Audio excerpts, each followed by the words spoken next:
తెలంగాణ రాజకీయాల్లో పార్టీ ఫిరాయింపుల వ్యవహారం వివాదాస్పదమైంది. 2023 ఎన్నికల్లో బీఆర్ఎస్ అధికారం కోల్పోయింది.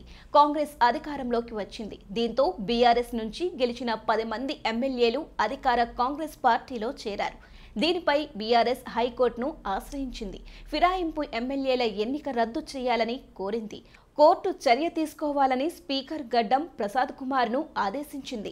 స్పీకర్ జాప్యం చేయడంతో బీఆర్ఎస్ నేతలు సుప్రీంకోర్టును ఆశ్రయించారు. దీంతో సుప్రీంకోర్టు పార్టీ మారిన ఎమ్మెల్యేపై చర్యలకు గడువు విధించింది. దీంతో స్పీకర్ గడ్డం ప్రసాద్ కుమార్కు ఇటీవలే నోటీసులు జారీ చేశారు. దీంతో 10 మంది ఎమ్మెల్యేలు తాజాగా స్పీకర్ నోటీసులకు వివరణ ఇచ్చారు. అయితే విశేషం ఏంటంటే 10 మంది ఎమ్మెల్యేలలో 8 మంది తాము పార్టీ మారలేదని వివరణ ఇవ్వడం ఇప్పుడు ఆశ్చర్యకరంగా మారింది. బీఆర్ఎస్ ఎమ్మెల్యేలు కాంగ్రెస్ లో చేరారని ప్రతిపక్షం ఆరోపించింది. ఫిరాయింపు నిరోధక చట్టం ప్రకారం వారిని అనర్హులుగా ప్రకటించాలని పిటిషన్లు దాఖలయ్యాయి. సుప్రీంకోర్టు గత జూలై 31న తీర్పు ఇచ్చి స్పీకర్ 3 నెలల్లో నిర్ణయం తీసుకోవాలని ఆదేశించింది. ఆదేశాలు ఆలస్యాన్ని విమర్శించి పార్లమెంటుకు ఈ విధానాన్ని పునర్విచారించాలని సూచించింది. ఫిబ్రవరి నుంచి నోటీసులు జారీ అయ్యాయి. ఇది రాజకీయ ఒత్తిడిని పెంచింది. ఈ కేసు రాష్ట్రంలో పార్టీ మార్పులకు ఆటంకం కలుగుతున్నట్లు కనిపిస్తోంది. 8 మంది ఎమ్మెల్యేలు లిఖిత పూర్వకంగా స్పీకర్కు సమాధానాలు ఇచ్చారు. ముఖ్యమంత్రి రేవంత్ రెడ్డిని కలవడం నియోజకవర్గాల అభివృద్ధి కోసమేనని, పార్టీ సభ్యత్వం మారలేదని చెప్పారు. పోచారం శ్రీనివాస్ రెడ్డి, బండ్ల కృష్ణమోహన్ రెడ్డి, కాలే యాదయ్య, గూడెం మహిపాల్ రెడ్డి, అరికేపూడి గాంధీ వంటి వారు బీఆర్ఎస్ సూత్రాలకు నిబద్ధులమని పేర్కొన్నారు. కొందరు తమ ఫోటోలను మార్పింగ్ చేశారని, సీఎంతో కలయికలు గౌరవార్థమేనని వివరించారు.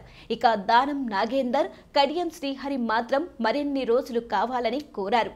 8 మంది ఎమ్మెల్యేలకు ఇందుకు ఆధారాలు కూడా చూపించారు. స్పీకర్ వాటిని ఫిరాయింపు ఆరోపణలు చేసిన వారికి పంపారు. కొందరు ఎమ్మెల్యేలకు ప్రభుత్వ పదవులు లభించాయి. పోచారం శ్రీనివాస్ రెడ్డికి వ్యవసాయ సలహాదారు పాత్ర, అరికెపూడి గాంధీకి పబ్లిక్ అకౌంట్స్ కమిటీ చైర్మన్ స్థానం ఇచ్చారు. ఇది బీఆర్ఎస్ లో ఆగ్రహాన్ని రేకెత్తించింది.